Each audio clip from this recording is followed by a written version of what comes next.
Às vezes, aborrecia-se porque as pessoas, não necessariamente alcoólicos, se comportavam de determinada maneira.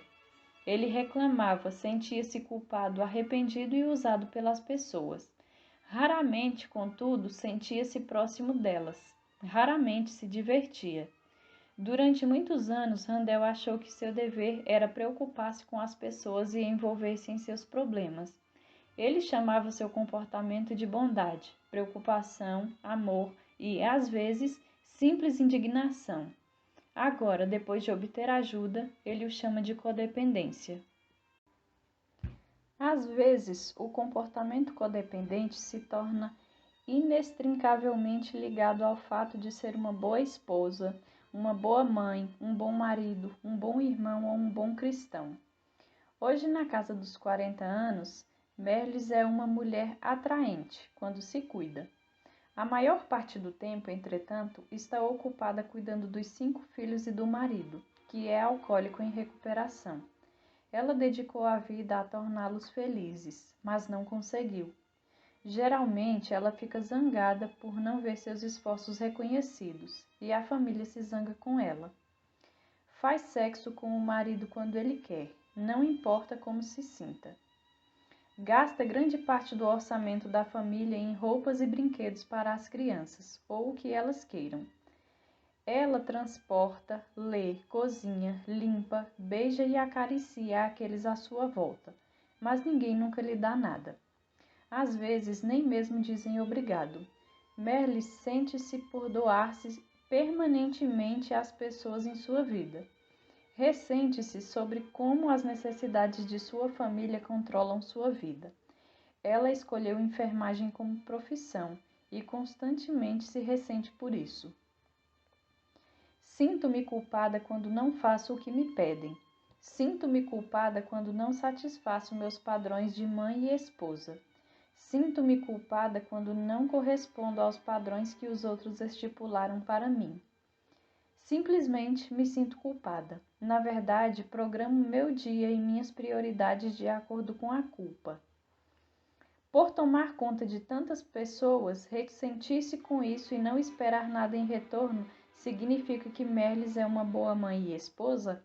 Ou significa que Merlis é codependente? Alcoolismo ou dependência química não é o único problema familiar que pode levar uma pessoa a ser codependente. Alissa, mãe de 2 adolescentes, trabalhava em meio expediente numa organização de saúde mental quando procurou um terapeuta familiar. Ela já tinha ido a vários terapeutas à procura de ajuda. Razão: seu filho mais velho, de 14 anos, estava constantemente causando problemas. Ele fugia de casa, fugia do castigo, matava aulas, desobedecia a outras regras da família e geralmente fazia o que queria e quando queria. Esse menino está me enlouquecendo, disse Alissa ao terapeuta.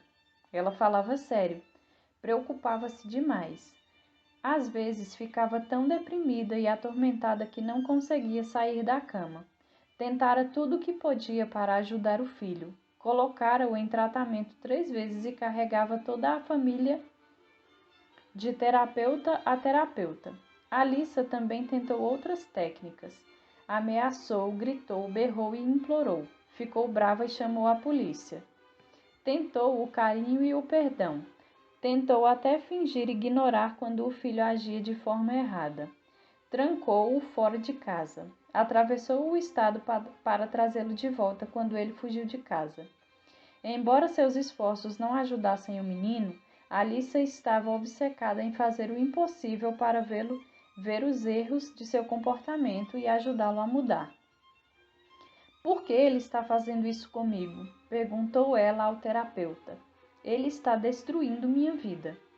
O terapeuta concordou que o problema do filho de Alissa era doloroso, preocupante e requeria atenção, mas também disse que o problema não tinha de arruinar a vida dela. Você não tem conseguido controlar seu filho, mas pode ter controle sobre si mesma, disse ele. Pode tratar de sua codependência. Sherry também classificou a si mesma como codependente. Logo depois de se casar com o homem de seus sonhos, ela se viu num pesadelo. O marido descobriu ela, era viciado em sexo. Nesse caso, isso significa que ele não conseguia controlar os desejos de entregar-se à pornografia. Era compulsivamente atraído a ter casos com outras mulheres e, como disse Cheryl, só Deus sabe o que e quem mais. Ela descobriu que o marido era viciado em sexo uma semana depois do casamento, quando o encontrou na cama com outra mulher. A primeira reação de Cheryl foi de pânico. Depois ficou com raiva. Depois ficou preocupada pelo marido e pelo problema dele. Seus amigos aconselharam-na a deixá-lo, mas ela decidiu continuar com o casamento. Ele precisava de ajuda, precisava dela, talvez mudasse. Além disso, ela não estava pronta para perder o sonho daquele futuro cor-de-rosa que teriam juntos. O marido dela entrou para os viciados em sexo anônimos, um grupo de 12 passos similar aos alcoólicos anônimos. Cheryl recusou-se a ingressar no COVSA, similar ao Al-Anon, para parentes de viciados em sexo. Ela não queria ir a público com seu problema, não queria nem discutir isso em particular. Cheryl, que é uma modelo bem-sucedida, alguns meses depois começou a recusar trabalhos e a desmarcar com os amigos, e insistia em estar sempre em casa. Queria atender ao telefone, caso alguma mulher ligasse para o marido dela. Queria estar em casa para vigiar quando o marido saía e quando voltava. Queria ver como ele estava vestido, como agia e como falava. Queria saber exatamente o que ele estava fazendo e com quem. Ela ligava regularmente para o conselheiro dele no VSA para reclamar, para reportar e para perguntar sobre o progresso do marido. Recusava-se, dizia, a ser enganada e traída de novo. Gradualmente, ela se afastou dos amigos e de outras atividades. Estava preocupada demais para trabalhar.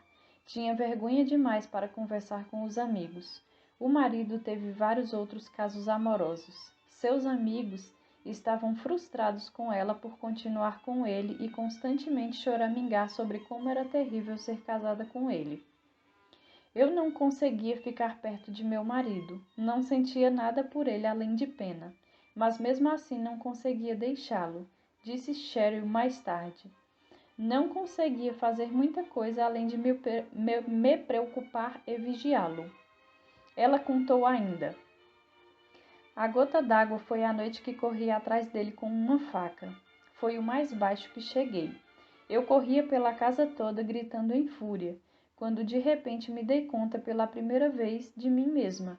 Eu tinha enlouquecido. Estava louca, completamente descontrolada. E ele apenas ficou ali, olhando calmamente para mim. Me dei conta então de que precisava fazer alguma coisa para me ajudar.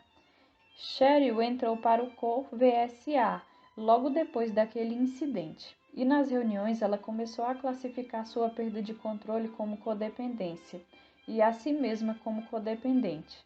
Hoje ela está separada do marido e se divorciando. Está também sentindo-se melhor sobre si mesma.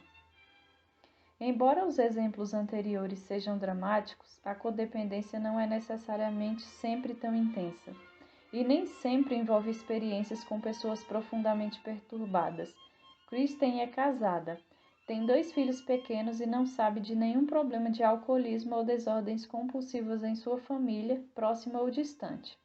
Mas mesmo assim ela se autodenomina codependente. Seu problema, diz ela, é que os humores de outras pessoas controlam suas emoções.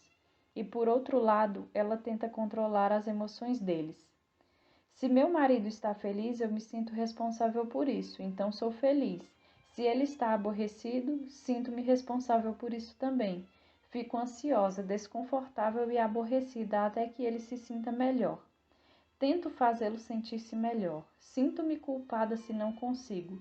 Se ele se aborrece porque tento, e ele se aborrece porque tento, conta. E acrescenta. E não é somente com ele que me comporto como codependente, é com todo mundo. Meus pais, meus filhos, as visitas em minha casa. De alguma forma parece que me perco em outras pessoas, fico enredada nelas. Gostaria de fazer algo sobre isso, sobre essa coisa chamada codependência. antes que se torne pior. Eu sou terrivelmente infeliz, mas gostaria de aprender a relaxar e começar a desfrutar de mim mesma e de outras pessoas. Um pastor assumiu a condição dessa forma. Algumas pessoas são realmente codependentes e outras são apenas um pouquinho codependentes. Escolhi os exemplos precedentes porque são interessantes e representam uma variedade de experiências. E também enfocam um ponto que precisa ser destacado. Nenhum exemplo em si ilustra o codependente típico nem a experiência de uma pessoa. A codependência é complexa. As pessoas são complexas. Cada pessoa é diferente, cada situação é diferente. Algumas pessoas têm experiências extremamente dolorosas e debilitantes com a codependência. Outras podem ser apenas moderadamente afetadas. Às vezes, a codependência é a resposta de uma pessoa ao alcoolismo de outra. Às vezes, não. Cada codependente tem uma experiência singular, decorrente de sua situação, de sua história e de sua personalidade. Mesmo assim, um denominador comum aparece em todas as histórias de codependência. Ele envolve nossas respostas e reações às pessoas à nossa volta. Envolve nossos relacionamentos com outras pessoas, sejam elas alcoólicos, jogadores, viciados em sexo, comedores compulsivos ou pessoas normais. A codependência envolve os efeitos que essas pessoas têm sobre nós e como, em retorno, tentamos afetar-lhes. Como dizem os membros do Al-Anon, identifique, não compare. Atividade 1. Você se identifica com alguma pessoa deste capítulo? O que o ajudou a pensar em si mesmo? Que relacionamentos lhe vieram à mente? Por quê? 2. Pode ser útil registrar suas respostas a essas atividades num caderno de anotações e também escrever outros pensamentos e sensações que lhe ocorram enquanto lê este livro.